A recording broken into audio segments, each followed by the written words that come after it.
자, 계속 중요한 피자 신문 보죠. 교재 80쪽. 신뢰 관계자의 동석이란 말이 같지 않는다 이 말이야. 옛날 우리 뭐 요즘은 잘 모르지만 남녀 칠세 부동석이라는 게 있잖아, 그지? 부동석 같이 앉지 않는다라는 건데 요즘은 남녀 칠세 동석이잖아. 동석 같이 앉힌단 말이야. 어, 근데 요게 이제 형사법에 쭉 관통되는 원리인데,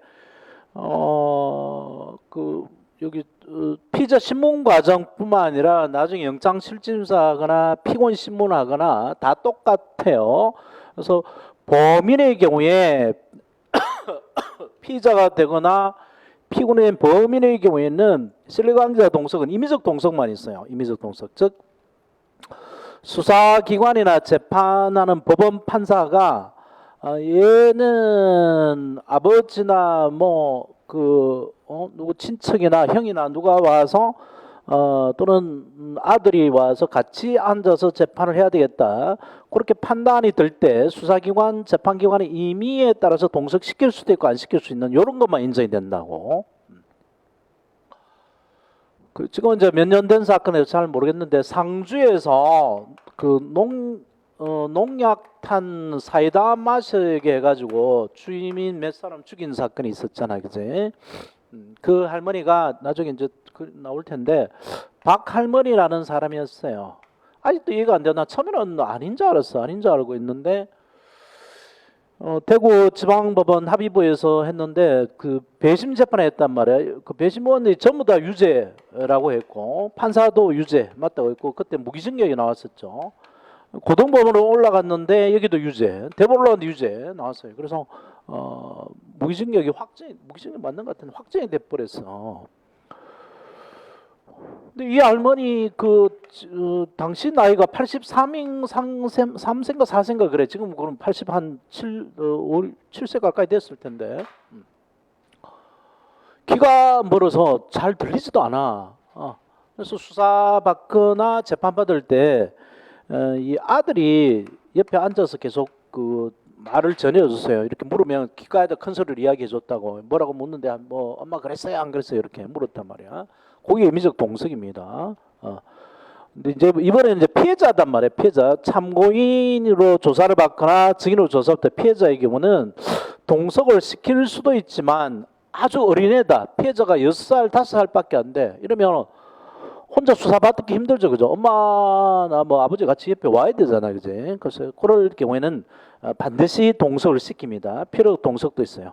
그래서 피의자, 피고인에게는 필요적 동석이 없다. 임의적 동석만 있다는 거 알고 피해자의 경우에 필요적 동석도 있다. 그래서 끝말이 다 이렇게 있겠죠. 임의적 동석은 동석하게 할 수 있다고 필요적 동석은 하게 해야 된다. 문제 내는 중에 가장 저급한 문제가 할 수 있다 해야 한다 바꿔놓는 건데 경찰 시험에 아주 저급한 문제가 자주 나와요. 승진시험에 보면 꼭 한두 문제가 있어. 할 수 있다를 해야 한다로 바꿔놓거나 해야 한다를 할 수 있다로 바꿔놓거나 그걸 또 갖다 뺏겨내는 게 경찰 채용 시험이니까 그런 것들 조심하시고 자 그래서 가보죠. 요게 비슷비슷한데 그렇게까지 상세히 문제는 안 나오는데 심리적 안정을 도모하거나 의사소통을 위하거나 심신이 미약할 경우에 그러니까 피해자의 경우 임의적 동석 필요성을 다 합한 게 피의자 피고인의 임의적 동석으로 보시면 돼요. 그래서 요거 불안 긴장을 느낄 때 임의적 동석이고 13세 미만이거나 신체 정신 없는 게 미약할 때 필요적 동석이다. 이렇게 요걸 합한 게 이 피의자 피고인이다라는 거 아시고 바로 봐보죠. 책에 80페이지. 검사 또는 사법경찰관은 다음 사유에 해당될 때 직권 동감해놓고 직권 또는 피의자 법정들의 신청도 동감해놓고요. 그런 것 신경 쓰세요. 직권 신청에 따라 피의자 신문서에 피의자와 신뢰관계 있는 자를 동석하게 할 수 있다. 할 수 있다 줄 쳐놓고 별표 할 수 있다 임의입니다. 그래서 1번 피의자 연령 성별, 국적 등의 사정을 고려해요. 그 심지어 안정의 두모와 원활한 의사소통을 위하여 필요할 때 안정 동그라미 뭐 소통 동그라미 해볼까요? 소통, 의사소통을 위하여 필요한 경우 소통 동그라미.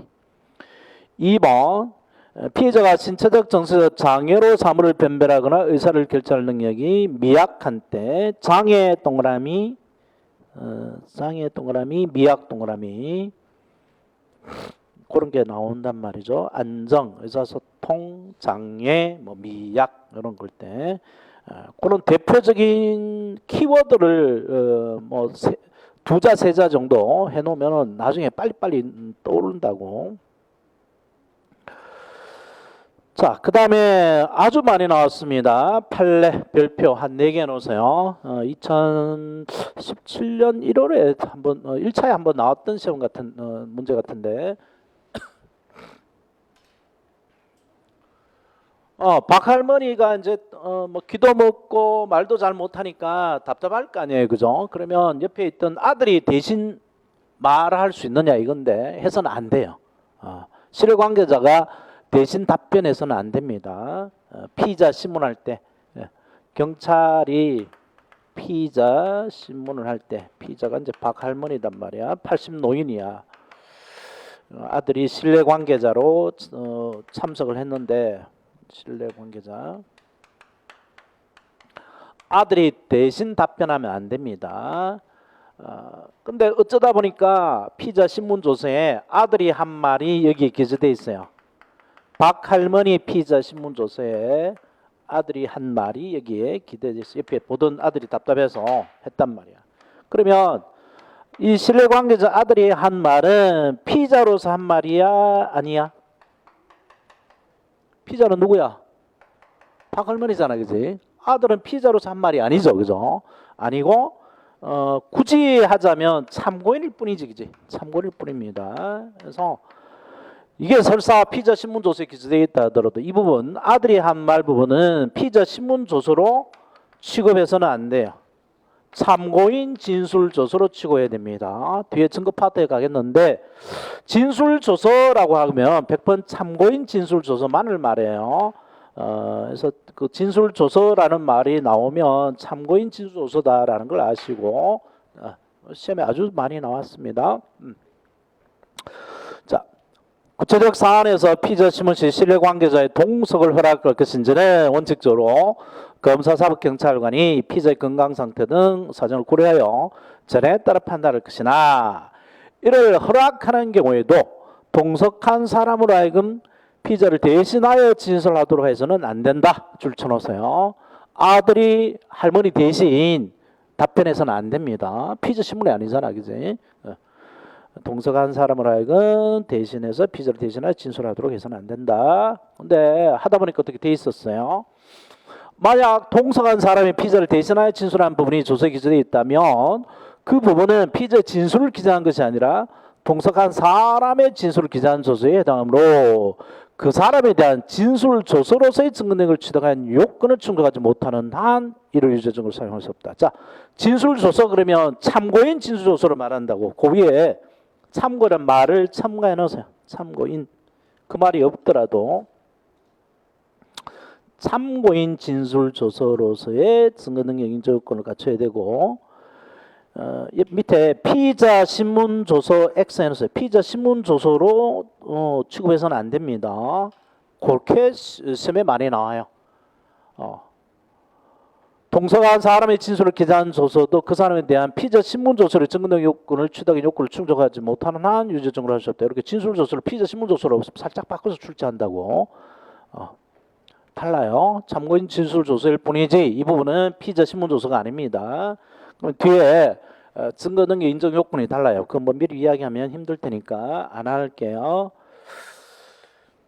자, 그 다음에 피의자 신문의 기록을 보죠. 먼저 피의자 신문 조서를 작성하고 영상 녹화를 하고 이런 기록 과정이 있어요. 기록 과정이. 근데 그 피의자 신문 조서를 먼저 한번 봐보죠. 피의자 신문 조서. 강의 노트에 이 인터넷에서 제가 구한 피의자 신문 조서가 있어요. 강의 노트 24페이지에 있어요. 실제로 훨씬 많은데 한 4장으로 줄여놨어. 그래서 신문이란 말이 묻는다는 거죠. 그래서 묻고 답하고 묻고 답하기 반드시 나와 있는 게 신문조서입니다. 그렇지 않고 그냥 말한 것을 쭉 받아 적으면 진술조서예요. 진술조서.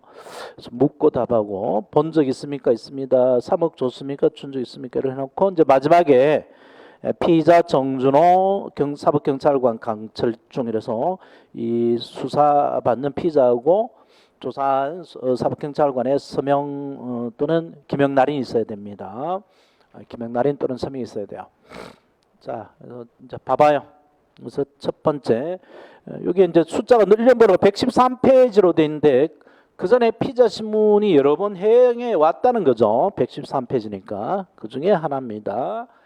그래서 진술 거부권 및 변호인 조력권 고지도를 확인합니다.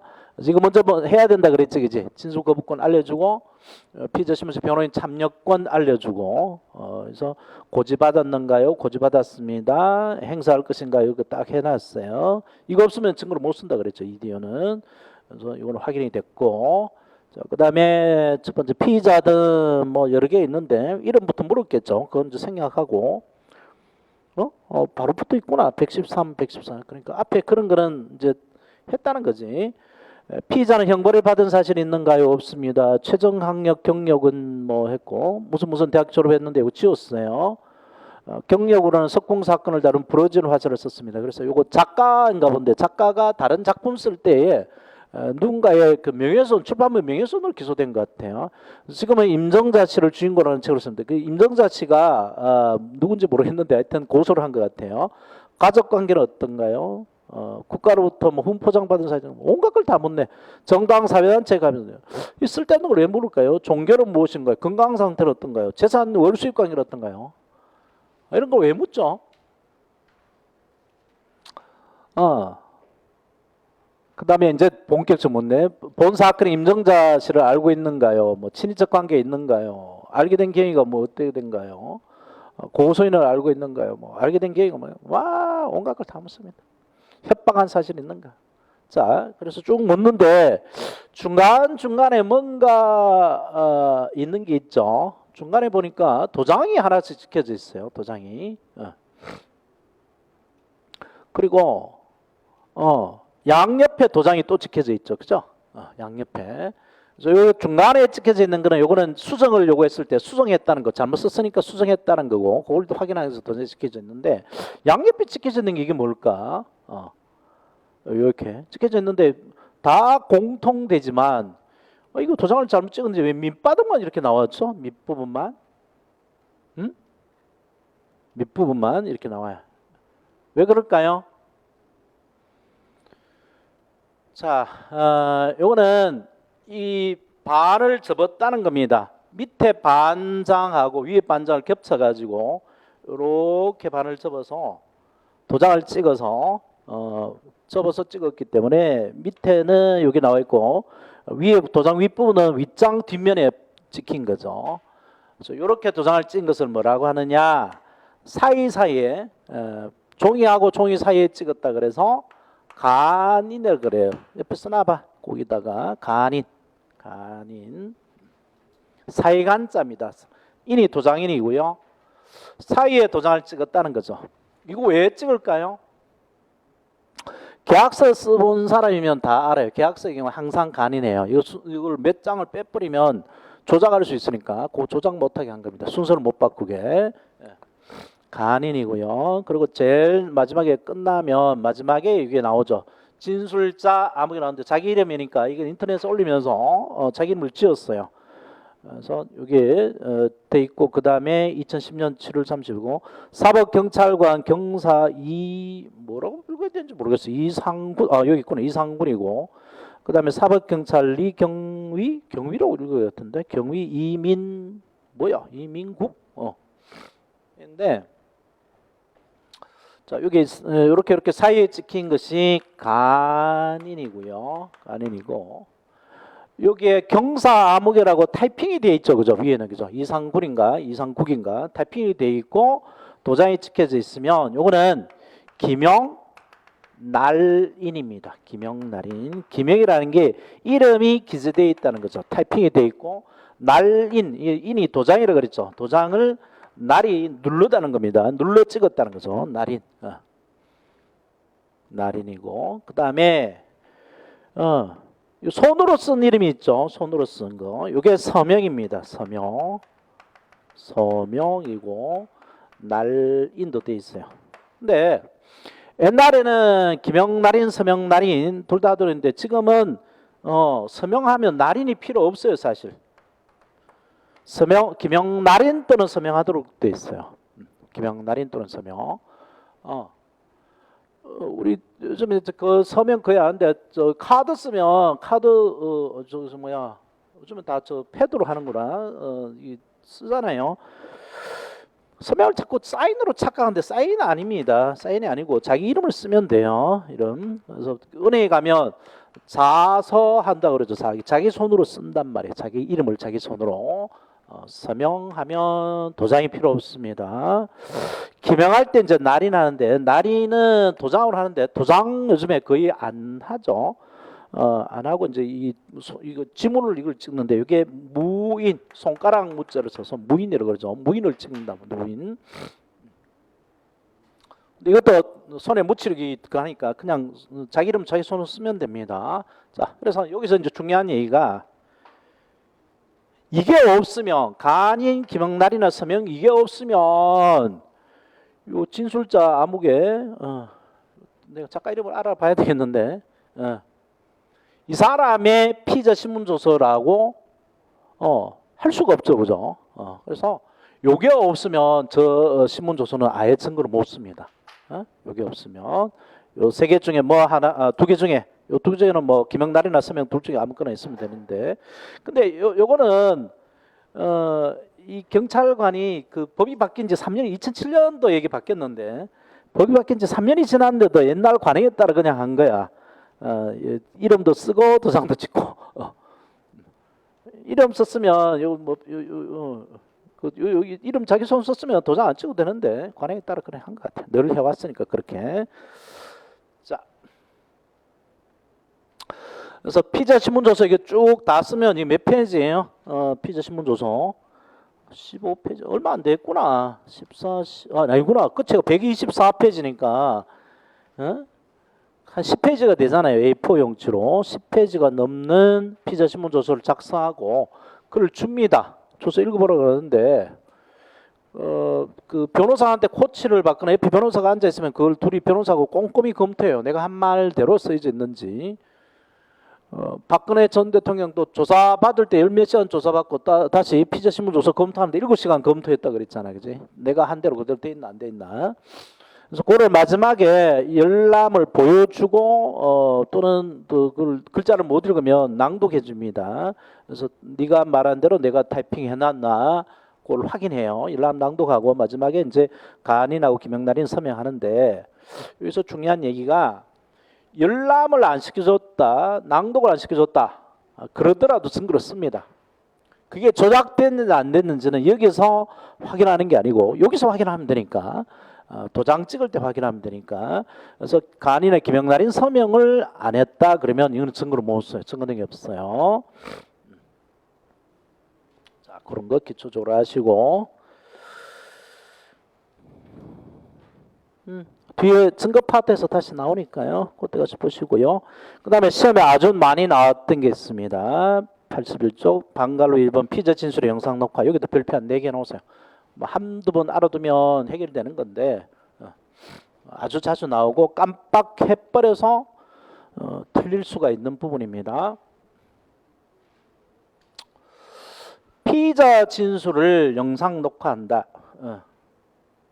피의자 진술을 영상 녹화한다. 그러면 피의자가 좀 쫄겠죠. 야, 네가 하는 말 이거 다 영상 녹화돼. 그러면 쫄아서 좀 말이 순화가 되겠지. 예? 교통 단속하거나 할 때에 항상 그런다더라고. 자, 당신 하시는 말 다 녹음됩니다. 이러면 말 조심한대. 욕도 함부로 못 하고. 요즘에 경찰은 욕했다 그냥 모욕죄로 잡혀 또 가니까. 그래서 피의자 진술의 영상 녹화하고 참고인 진술 영상 녹화했는데 피의자의 경우는 동의를 받을 수도 없죠. 야, 내가 네 말 말하는데 찍는 거 동의하나 그러면 동의 아무도 안 하겠지. 찍지 마 그러지, 찍지 마, 카메라 치워 이런단 말이야. 그래서 동의까지는 받을 필요 없고요. 알려주기만 하면 됩니다. 피의자에게 사전에 알려주기만 하면 되고, 그 다음에 조사의 전 과정과 객관적 성화를 녹화해야 되고 편집해서는 안 됩니다. 영상 녹화할 때 그걸 그대로 증거로 써야 되는데 요 두 가지 하고, 그 다음에 참고인의 경우에는 동의를 받아야 돼요. 이거는 참고인이 피해자나 목격자로 그러잖아요, 그죠? 그래서 이건 또 보복 당할 우려도 있으니까 뭐 조건을 걸겠죠. 모자이크 처리해 달라, 음성 변조해 달라, 뭐 이런 여러 가지 조건을 걸고 동의를 할 수 있잖아요, 그죠? 그래서 동의를 해야만 영상 녹화가 가능합니다. 요 차이. 예. 그래서 요렇게 많이 나와요. 피의자 진술은 거의 동의로도 영상 녹화할 수도 이렇게 속인단 말이에요. 동의 얻을 필요 없죠. 그 다음에 피의자 진술은 영상 녹화한 경우에 지체 없이 그 사실을 알려준다. 이것도 틀리죠. 영상 녹화 전에 미리 알려줘야 됩니다. 네 말이 지금 촬영이 되고 있다는 것을. 자, 그래서 81쪽 밑에 요거 중요합니다. 피의자 진술은 영상 녹화할 수 있다. 이 경우 미리 알려줘야 된다. 조사 개시부터 종료까지 전 과정 및 객관정을 영상 녹화해야 된다. 그래서 조사의 전 과정이란 조사가 개시된 시점부터 조사가 종료되어 피의자와 조서의 기명 날인 또는 서명을 마치는 시점까지를 의미한다. 이건 피의자의 인권 보호하고 피의자 방어를 보호하기 위한 겁니다. 그래서 피의자가 이거 근데 그 영상 녹화 의무가 아니에요. 의무가 아닙니다. 영상 할 수 있다죠. 해야 한다 아니단 말이에요. 형사법에. 그래서 박통 그때 검사 조사받을 때 영상 녹화 안 하니까 이 새끼들 또 짜고 친다고 막 욕을 했잖아요. 검사하고 또 이 새끼들 또 박통하고 짜고 뭐 한다고 해서 막 욕을 했는데 사실은 그렇지 않았단 말이야. 반드시 할 필요는 없는 거죠. 피의자 신문조서에 잘 기재되어 있기만 하면 되니까. 물론 이제 역사적 기록을 남긴다는 의미에서 영상 녹화하는 게 좋긴 하겠는데 영상 녹화하는 게 피의자한테 도움이 되는 겁니다. 피의자 방어권 보장을 위한 거니까.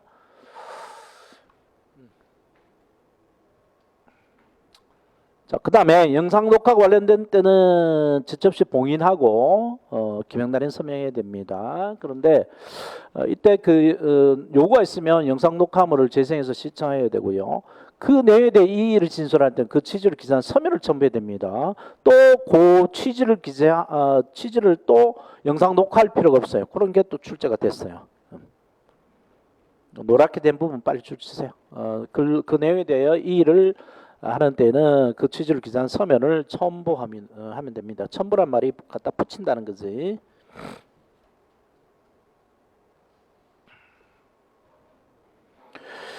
그 다음에 이제 영상 녹화물의 증거 능력 나오는데 그건 뒤에 증거 파트에서 볼 텐데요.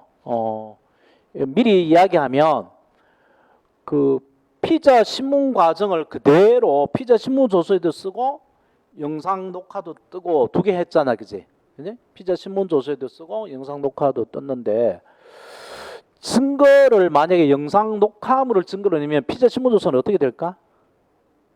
휴지가 돼버리겠죠, 그지? 영상 녹화물을 가지고 법정에 가서 이렇게 이거 PPT처럼 띄워놓고 재판을 해버린단 말이야. 그러면 문제예요. 그래서 뒤에 이야기하겠는데 이 피의자 신문 조서를 영상 녹화물로 대신 못합니다. 피의자 신문 조서를 버려두고 영상을 띄워가지고 재판 못한다고. 그래서 그 영상 녹화물이 피의자 신문 조서를 대체를 못하고요. 나중에 그 피의자 신문 조서 과정에 다툼이 있을 때 내가 말한 대로 안 적혀있다 안 적혀있다 다툼이 있을 때 그걸 확인하는 자료는 없습니다. 그래서 그 비디오를 틀어서 재판에서는 안 돼요. 그게 이제 영상 녹화물의 증거 능력 파트 얘기고, 그 다음에 수사 과정 기록 또 해야 되죠. 전부 다 하도록 돼 있어요. 피의자가 조사 장소에 도착한 시각, 조사를 마치고 시작하고 마친 시각까지 다 해야 되고요. 여기도 피의자가 기명날인 또는 서명날인입니다. 간인 기명날인 서명해야 되고요. 자, 그러면 거의 끝났어요. 자, 그 다음에 참고인 조사 가는데 참고인 법조문상으로는 피의자 아닌 자로 돼 있죠. 피의자 아닌 자. 검사 또는 사법경찰관은 수사에 필요한 때는 피의자 아닌 자의 출석을 요구하여 진술을 들을 수 있다는데 피의자 아닌 자의 대표적인 것이 피해자고 또는 목격자고 그렇죠. 바로 밑에 구별 개념에 증인이 나옵니다. 증인하고 참고인은 어떻게 구별된다 그랬죠? 법원 법관 앞에 가서 기소 후에 또는 기소 전이라도 법원 법관 앞에 나가서 증언하면 증인이 되는 거고 수사기관 경찰 검사한테 가서 증언하면 증인으로 부르지 않습니다. 아직까지 참고인으로 부른단 말이야. 참고인.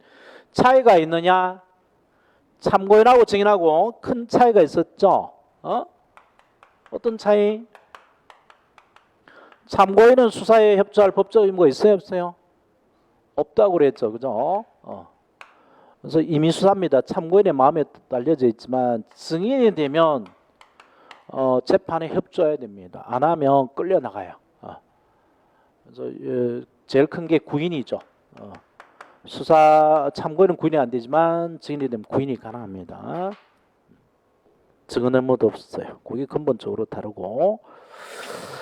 자, 그 다음에 83페이지로 가면 참고인 그 조사의 방법이 나오는데 피의자 신문하고 거의 같습니다. 거의 같아요. 근데 다른 게 있다면 피의자의 경우는 피의자 신문 전에 진술 거부권 고쳐야 되잖아요, 그죠? 근데 참고인은 진술 거부권이 있다는 게 너무나 분명하기 때문에 진술 거부권 고쳐할 필요가 없어요. 그거 줄쳐놓으세요. 참고인에게는 진술 거부권 고쳐할 필요가 없다. 그 다음에 구인할 수도 없다. 그것도 줄쳐놓고 진술 거부권 고지할 필요도 없다. 구인할 수도 없다. 참고는 구인할 수도 없다. 그렇지만 예외가 있긴 있습니다. 국가보안법 사건은 구인할 수 있고요. 그 다음에 계속 수사에 협조하지 않으면 이 참고인을 수사 과정에서 증인으로 만들어 버리는 제도가 있습니다. 증인으로 만들어 버리는 제도가 이게 수사장 증인신문이라는 제도예요. 뒤에 나옵니다. 뒤에서 보시고, 그 뒷페이지를 불러줄까? 어디냐 하면, 그 183페이지예요. 183페이지거나 수사장 증인신문 옆에다가 183페이지. 거기 있어요.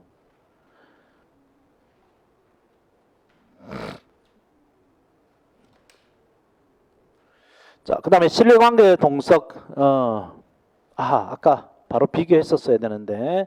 자, 봐봐요. 신뢰관계 동석. 이것도 안 돼 있네. 아까 피의자하고 잘 비교해 보세요. 임의적 동석 표정 두 개가 있다 그랬죠.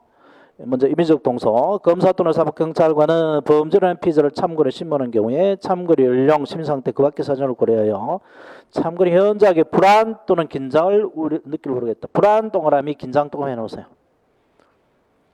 인정한 때는 직권 동그라미 해놓고 피해자 법정들의 신청 동그라미 해놓고 동석하게 할 수 있다 별표 해놓으세요. 그 다음 필요적 동석 볼까? 동그라미 2번.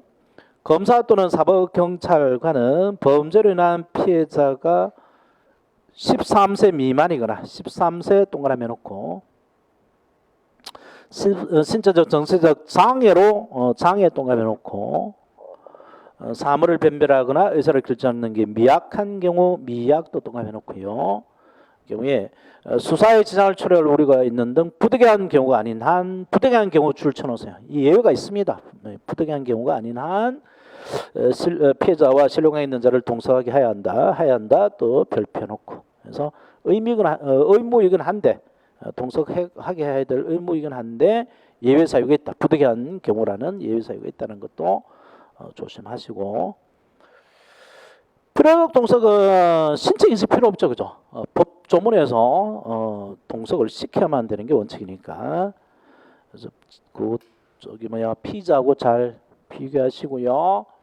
그다음에 기록도 거의 같아요. 피의자 신문하고 같지만 영상 녹화가 또 다르죠. 이것도 별표 3개.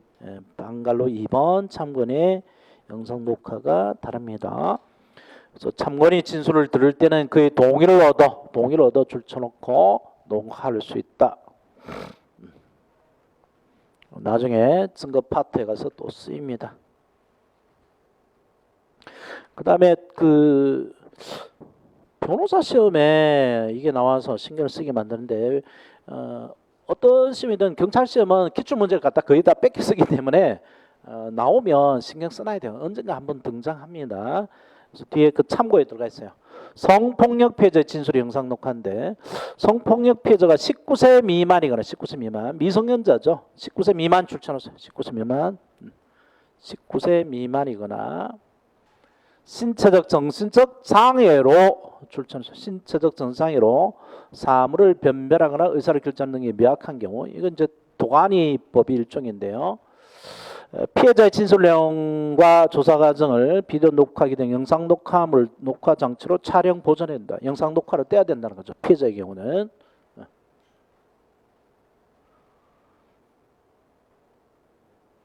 이게 그 동의를 받을 필요가 원칙적으로 없죠. 형사법은 동의를 받아서 영상 녹화할 수 있다 그랬잖아. 근데 동의 받을 필요는 없는데요. 동의 받을 필요 없이 영상을 뜰 수는 있는데 만약에 반대하면 영상을 못 뜹니다. 거기 좀 달라요. 이게 달라. 그래서 마치 그 친고죄 고소하고 같은 논리죠. 고소 있어야지 처벌한다는 거고 이건 반의사 불물죄하고 비슷해요. 여기 밑에 나오죠. 이때 피해자 또는 법정 대리인이 원하지 않는 의사표시를 하는 경우, 반대하는 경우는 촬영을 해서는 안 된다. 그래서 동의 안 받고도 촬영이 가능해요. 성폭력 피해자의 경우는 동의 가능하지만 반대 의사가 나오면은 해서는 안 됩니다. 다만 가해자가 친권자 중 일반인 경우는 그래야지 아니하다 별표했어요. 즉 가해자의 친권자 일반인 경우는 피해자 또는 법정 대리인이 원하지 않는 의사표시를 하더라도 촬영합니다. 친권자 중 일방. 친권자는 누가 친권자가 된다 그래서? 부모 중에 한 일방이 그지. 원래는 부모가 친권자가 되는데 이혼했다든지 하게 되면 부모 중에 일방이 친권자가 된단 말이야. 친권자하고 친족하고 다르죠, 그죠? 친족으로 쏘기는데 조심하세요. 친족 아닙니다. 친족. 그래서 아버지나 아버지가 딸들 그 강제추행하는 경우 많다고요. 그래서 그 친권적 일방이 가해자였다. 성폭력 가해자일 때 그 사람이 결국 법정 대리인이 되잖아. 친권자가 법정 대리인이니까 뭐 반대하겠죠. 그것을 반대하더라도 당연히 할 수 있다는 겁니다. 자, 나머지들은 그냥 쭉 가볍게 보시고 감정 폭력 번역의 위촉과 사실조 이런 것들이 참 근데 요 경우에는 그 독립적인 증거 등이 인정돼요.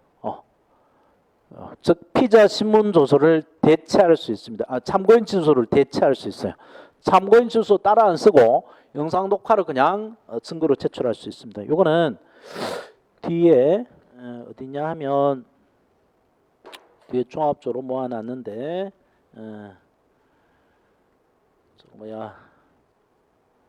아이고 이거 찾아온다는 걸 맨날 까먹네. 탄핵 증거에 534페이지를 연결해 놓으세요. 534.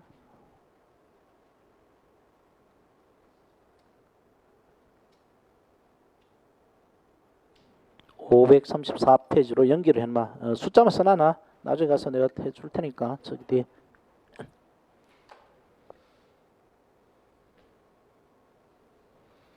자, 그 다음에 전문수사자문위원 제도가 있습니다. 전문수사자문위원. 요게 뒤에 그 혼동스러운 게 감정에 비슷한 전문 심리위원하고 유사한데 그거하고 혼동하시면 안 돼요. 그래서 가만있어 봐. 이것도 좀 미리 적어놓자. 전문 심리위원. 저 뒤에 있나? 증거 다음에 있었구나. 늘 헷갈리네. 해온다는 거 다른 거 하다가 바빠 나니까. 증거 파트 뒤에 여기 있다. 415페이지하고 비교해 두세요. 전문수사자문위원회 지정 옆에 415.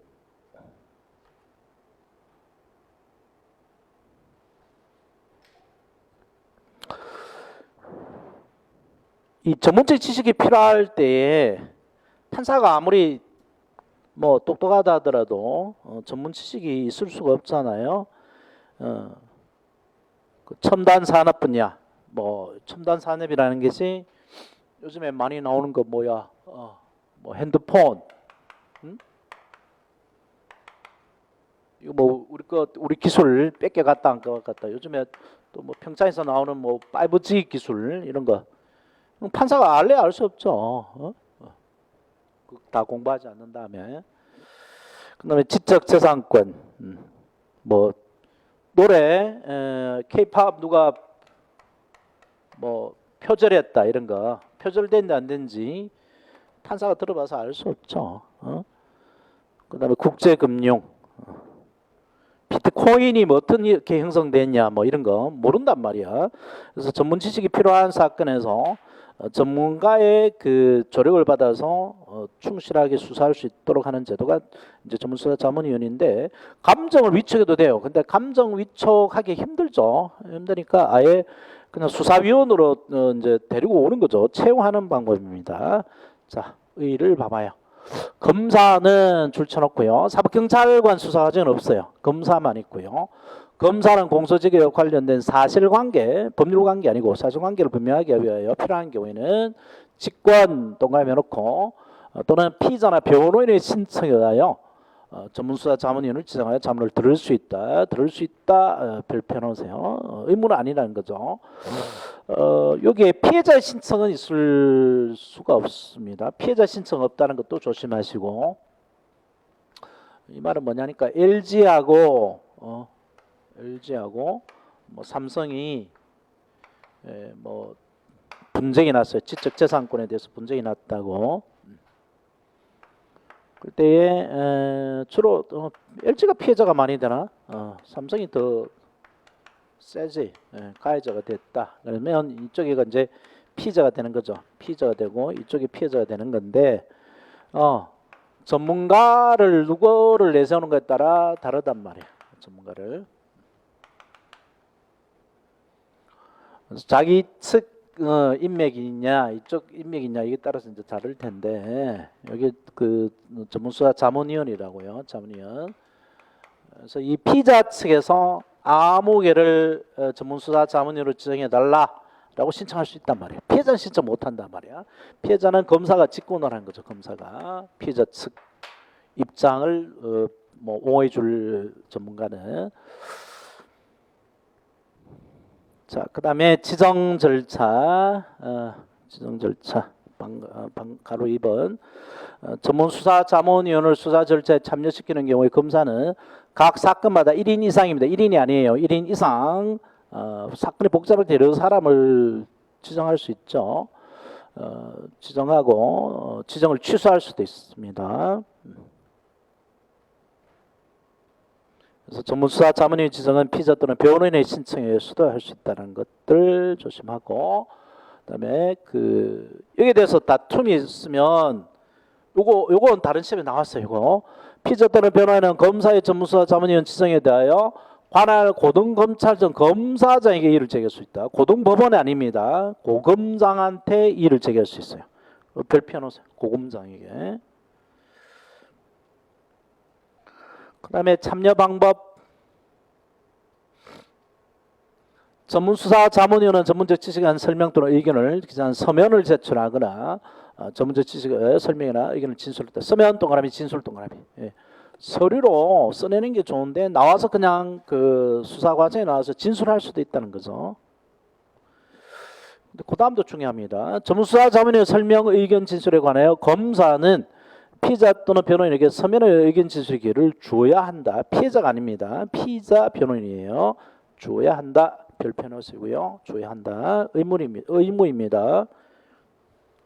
법원 판사가 개입할 수는 없죠. 법원 판사가 하는 건 전문수사 자문위원회 아니고 전문심리위원회예요.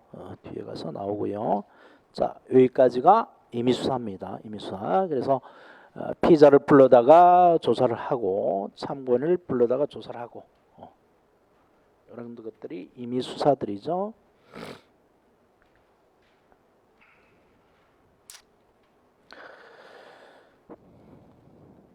근데 그 피의자가 수사에 응하지 않으면 이미 수사했는데 응하지 않으면 어떻게 하느냐? 이제 강제력이 발동돼야 되죠. 자, 나오는 게 이제 강제 수사들입니다. 강제 수사. 그래서 강제 수사는 피의자가 안 나오니까 수사에 협조하지 않으니까 걔를 강제로 데려오는 인적 강제 수사가 먼저 있죠. 인적 강제 수사. 강제 수사에는 인적 강제 수사가 먼저 있고요. 물적 강제 수사가 있습니다. 인적 강제 수사는 잡아오는 거죠. 체포, 구속하는 거고요. 뭐 더 많은 게 있지만 대표적인 것이 체포, 구속이고, 물적 강제 수사는 뺏는 거죠. 압수, 찾고, 수색하고, 현장에 가서 보고, 검증, 이런 거죠. 뭐 조금 더 있지만. 그래서 체포는 뭐 체포 영장에 한 체포가 있죠. 영장 체포 있고, 영장 없는 체포, 긴급 체포가 있고, 또 현행범인 체포 있고, 이렇게 세 가지가 있고요. 현행범 체포 돼 있어요. 이게 구속하고 비슷한 게 뭐 감정 유치 이런 것도 있잖아요. 그죠? 감정 유치, 정신병을 갖다 가두는 감정 유치 이런 것도 있어요. 그다음에 물적 강제수 압수수색 검증인데 감정도 여기 들어갈 수가 있죠. 감정.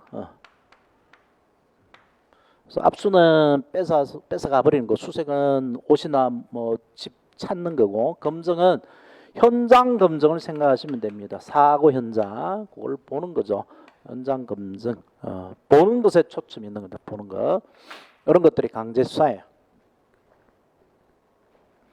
그래서 앞에 쭉 뭐 강제 수사에 관한 규제들이 나오는데, 아이고 이거 넘어가나? 또. 응? 배터리가 다 됐나?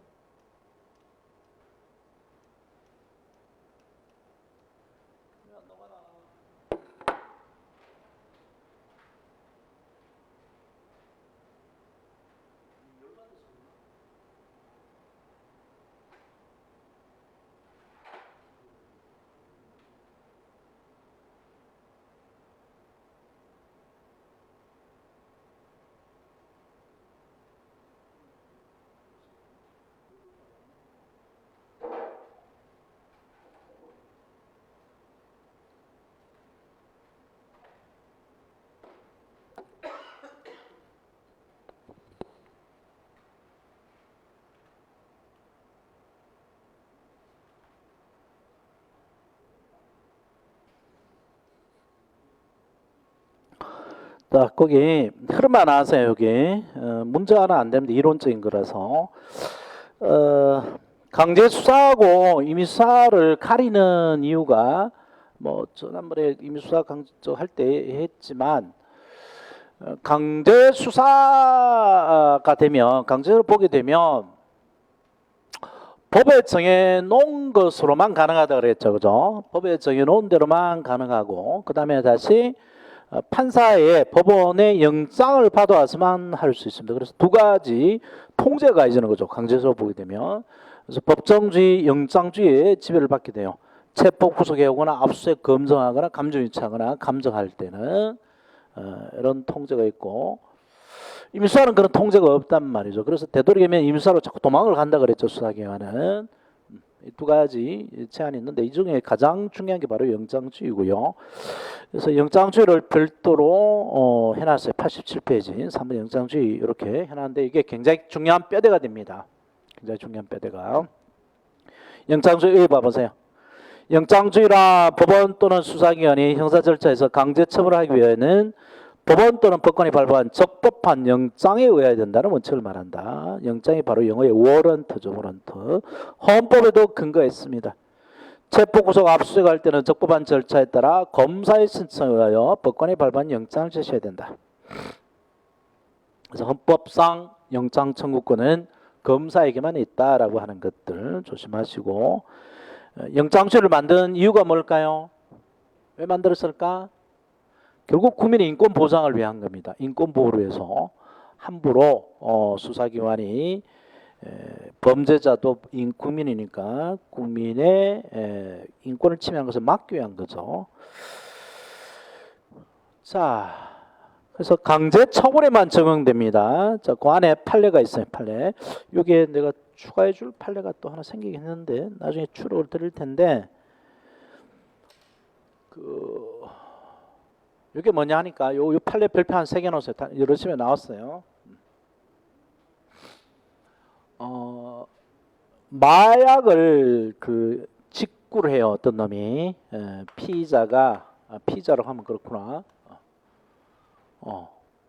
어떤 놈이 해외에다가 마약 직구를 합니다. 그래서 마약이 담긴 이 우편물이 와요. 우편물이. 근데 처음부터 여기 마약을 요놈이 주고받는다는 걸 알고 여기 마약이 들었다는 걸 검사 또는 사법경찰관이 알았잖아요. 알고 요거를 압수를 해가지고 개봉을 해가지고 요 안에 마약을 꺼내려면 그때 영장을 받아야 돼요. 처음부터 알았다면 영장을 받아야 되는데 이게 마약에 들어갔는지 안 들어갔는지 몰랐어요. 모르고 보통 우편물 오거나 뭐 요즘 해외여행 마약 하니까 해외여행 가다 보면 세관을 통관해야 되죠. 세관에 뭘 밀수하나 안 하나 위험물이 있나 없나 이런 것들을 세관 통관 절차에 이렇게 엑스레이에 이렇게 투시를 하는데 그 과정에서 마약이 들어가 있다는 것을 알았어. 마약이 들어갔다는 걸 알았어. 그래서 세관 공무원이 엑스레이 투시하는 과정에서 이상한 게 눈에 띄어요. 전문가니까 계속 이렇게 보다가도 조금만 이상하게 있으면은 스톱 시켜놓고 그걸 빼가지고 내용을 보자 그러더라고. 그래서 쭉 보는데 이게 이상한 거 있으니까 꺼냈어요. 꺼내서 열어보니까 마약이 들어가 있는 거야. 그래서 다시 봉해가지고 이놈한테 보내준 거야. 보내주면서 경찰도 같이 간 거죠. 같이 가가지고 아무개시 택배 왔습니다. 그래서 나오니까 잡아갔어요. 긴급 체포해 갔어요. 아이고 금방 긴급 뉴스 같은데 백지영이 남편 있지 가수 백지영 이제 딸 낳고 애 낳고 잘 사나 싶었더니만 남편이 누구야? 정성원인가? 지금 실검 1위로 떴지. 마약 혐의로 긴급 체포가 됐어. 마약 혐의로. 이 짓을 하거든요. 좀 살지 자꾸 이런 걸 안 그래도 우여곡절 많은 여자인데 더 또 힘들게 만드는.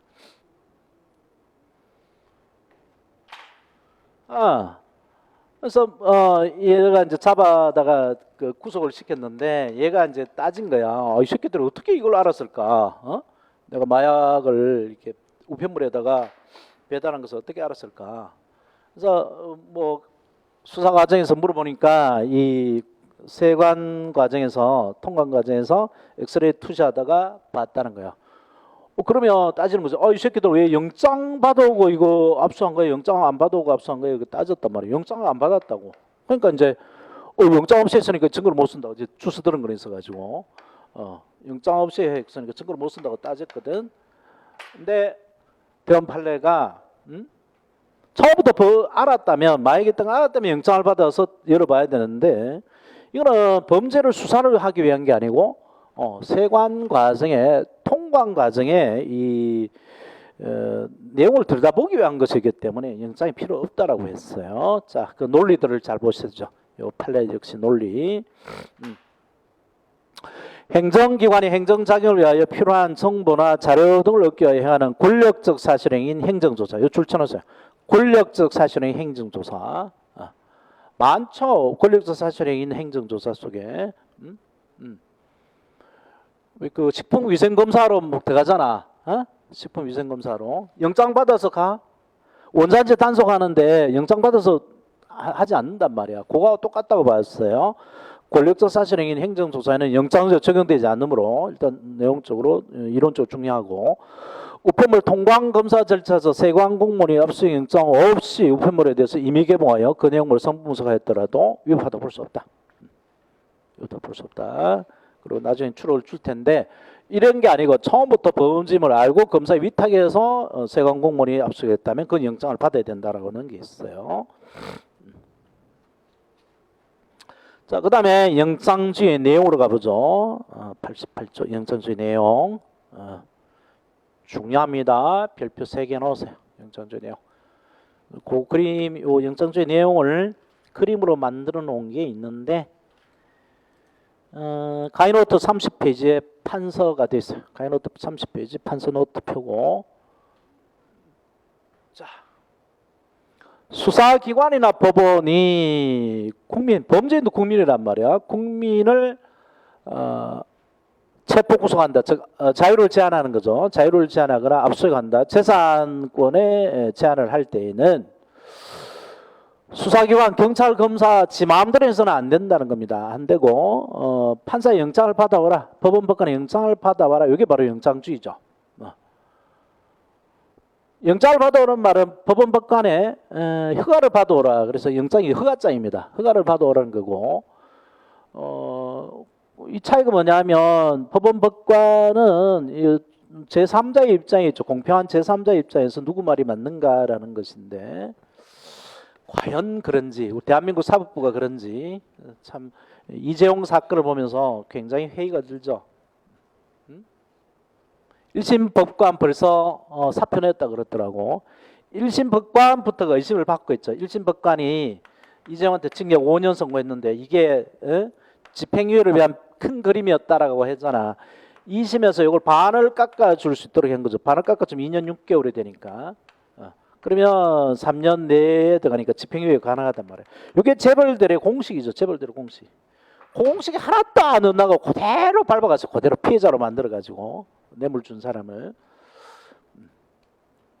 그래서 대법원 판사들도 이런 똑같은 논리를 그대로 취할지. 근데 이거는 법리가 너무 어거지가 많았어요. 그래서 깨질 가능성이 훨씬 많습니다. 뭐 부분이라 다는 못 깨지더라도 부분은 깨져 되돌아올 것 같아요. 그러면 또 구속 수사를 받네 마네 할 거고, 그 안에 뭐 다른 변수도 또 있으니까 아직 뭐 하여튼 이런 공평한 제3자의 입장이 있다 보는 법원 법관의 판단에 의해 가지고 국민의 자유를 제한하는 체포구속을 할 것인지 재산을 제한하는 압수수색을 할 것인지를 판단하게 만든 겁니다. 그래서 국민의 인권을 보호하기 위한 거죠. 그리고 법원 법관은 법에 따라 하는 거죠. 법에 따라, 돈에 따라 하는 게 아니고. 그래서 1심 판사가 그 사표를 냈다 그러니까 감시하자는 거죠. 언제 삼성이 취직할지 모르니까. 재벌 사건을 맡으면 몇 년 후면 그 재벌에 거의 취직한대 그 판사가. 조만간 뭘로 어떤 형태로든 그만큼 편의를 봐줬으니까 대가를 받는다는 거죠. 자, 그래서 첫 번째 영장이라고 하기 위해서는 누가 발부해야 영장이야? 검사가 발부한 영장이 아니야. 아니지, 그지? 법원 법관 제3자의 입장에 있는 법원 법관이 발부해야 영장입니다. 그다음 두 번째 체포 구속 압수수색하기 이전에 사전에 발부되어 있어야 되고요. 그다음에 그 대상은 특정되어 있어야 됩니다. 특정. 그 대상이 특정 안 된 영장은 일반 영장으로 하는데 일반 영장이 안 들어가는 거죠. 그다음에 상대방한테 반드시 영장은 제시해야 됩니다. 발부된 영장은 제시해야 영장을 가지고 설득을 할 수 있죠. 자, 요 네 가지 매우 중요해요. 내부적으로 좀 더 가보죠. 먼저 법원 법관이 발부의 영장이지 검사가 발부한 형집행장은 영장이 안 들어갑니다. 자, 책에 봐보죠. 법관의 영장의 원칙 88 방갈로 1번이죠. 강제처분을 하려면 법관 또는 법원이 발부한 영장이어야 된다. 따라서 검사가 발부한 형집행정 영장이 아니다. 형집행정 저 끝에 형집행이 나와요. 그 다음도 중요합니다. 별표 한 두세 개 놓으세요. 수사 단계에서는 반드시 검사가 청구해야 된다. 사법경찰관을 검사에 신청할 수 있을 뿐이죠. 헌법상. 그래서 이것도 지금 바꾸자고 논의가 되고 있고요. 근데 공판 단계, 즉 기소의 단계에서는 법원 스스로 영장을 발부할 수 있습니다. 그래서 모든 영장은 검사의 청구하여 법원 판사가 발부한다. 그러면 틀려요. 모든 영장이 아니죠. 기소전 영장만 가능합니다. 자, 그걸 확인한 판례도 별표 한 두 개 넣고, 그 다음에 영장의 발부 시기는 사전 영장이 됩니다. 사전 영장. 사전에 미리 발부해 있어야 돼요. 근데 예외가 있습니다. 사후 영장이 있어요. 예외들이 영장주의 예외들이 있습니다. 그다음에 세 번째 중요한 게 바로 일반 영장이 금지돼 있죠. 즉 대상이 특정돼 있어야 됩니다. 아무거나 가능한 것은 그걸 일반 영장이라고 그러는데 그러면 판사가 어떤 사람을 구속할지 말지를 판사가 결정해야 된다고. 어떤 사람을 구속해서 어디 가둬놓을지 판사가 정해줘야 돼요. 누구의 물건을 압수해서 어디에 보관을 시킬지 판사가 정해줘야 되는데 이런 영장을 하나를 떡 끊어가지고 판사가 도장만 찍고 넘겨준다고 경찰한테 넘겨주면 이 영장이라고 덜렁덜렁 들고 다니는 경찰이 아무개 한 놈 보고 야 이놈이 마음에 안 들어 너 일로 와봐 너 구속 너 구속 이름 뭐야 이름 받아 쓰고 그래서 구속시켜버리면 경찰치 마음대로 할 수 있잖아요. 그죠? 그래서 영장주의가 완전히 뼈다귀만 남게 되죠. 해골이 돼버립니다. 그래서 그 대상은 반드시 특정하도록 되어 있어요. 특정. 그래서 그게 원칙인데 예외가 있습니다. 조금 예외를 둘 수 있는 게 바로 그 전자적 증거예요. 전자적 증거. 그래서 아무거나 할 수 있는 일반 영장은 금지되는데 전자적 증거 요즘에 많죠. 디지털 에비던스 이거는 예외가 있습니다. 요즘에 모든 증거가 다 전자 형태로 되어 있죠. 핸드폰, 그 다음에 USB 또는 하드디스크 이런 데 들어가 있단 말이에요. CD는 이제 안 쓰잖아. 뭐 책이다 서류다 이렇게 돼 있으면 서류다 종이로 이렇게 물체로 돼 있으면 이거는 범죄와 관련된 거 이건 범죄와 관련 없는 거 이렇게 분류가 가능한데 뭐 이런 거 핸드폰 USB에 메모리에 들어가 있다 메모리 형태로 돼 있으면 파일을 구별할 수 없죠 물리적으로 그지 그래서 다 압수를 해야 되잖아 다 압수 그래서 그때는 특정에 대한 예외를 인정합니다 뒤에 가서 상세히 할게요 그래서 원칙은 뭐 하드디스크도 보면 폴더들이 이렇게 있잖아 다들 그지 정보가 이렇게 구분이 될 수 있잖아요 모니터에 띄우면 그래서 범죄에 관련된 것을 복사해 가는 게 원칙입니다 범죄 복사된 거 복사된 원칙인데 이게 포맷이 돼서 폴더를 구별을 못 하겠다 이러면은 그 자체를 떼가야 되죠 그죠 그때는 예외를 인정한단 말이야 뒤에 가서 아주 상세히 다룰 겁니다. 굉장히 뭐 시험에 요즘 계속 나오고 있는 부분이 되고 자 그다음에 영장은 제시해야 됩니다. 영장은 제시해야 되는데 체포 구속의 경우는 사전에 제시해야 되지만 급하면 사후 제시도 가능합니다. 근데 압수수색 검증영장은 반드시 사전에 제시해야 되고 사후 제시가 안 돼요. 차이가 뭘까요? 영장이 여러 장 발부될 수 있지만 모든 그 경찰이나 모든 검사한테 영장을 다 발부할 수는 없잖아. 그래서 체포 범인을 잡은 놈이 일단 잡고 나중에 영장 가진 사람이 와서 네 이런 식으로 영장을 발부됐어라고 사후 제시가 가능하지만 압수수색 검증의 경우는 도망다니는 물건을 압수수색하는 게 아니거든. 어디 창고나 어디 집이나 이런 거를 틀러 가는 거기 때문에 그건 영장을 제시하고 들어가야 돼요. 영장 제시 안 하고 들어가고 영장 제시 안 하고 압수수색해 가버리면 이게 강도인지 뭔지 알 수 없잖아. 그지? 그래서 저항이 더 세게 되죠. 그렇기 때문에 반드시 사전 고지합니다. 그래서 요게 시험에 많이 나와요. 많이. 자, 요게 이제 뭐 십몇 년 전 사건인데 김민석 옛날 민주당 위원 정치자금법 위반으로 됐는데 이제 영장 제시하는 나오죠 이렇게 그래도 막 몸으로 막아요. 거기에 그 89조 방갈로 4번 영장 제시 원칙 두 번째 문단 세 번째 문단 별표 한 4-5개 넣으세요. 자주 나옵니다. 자주.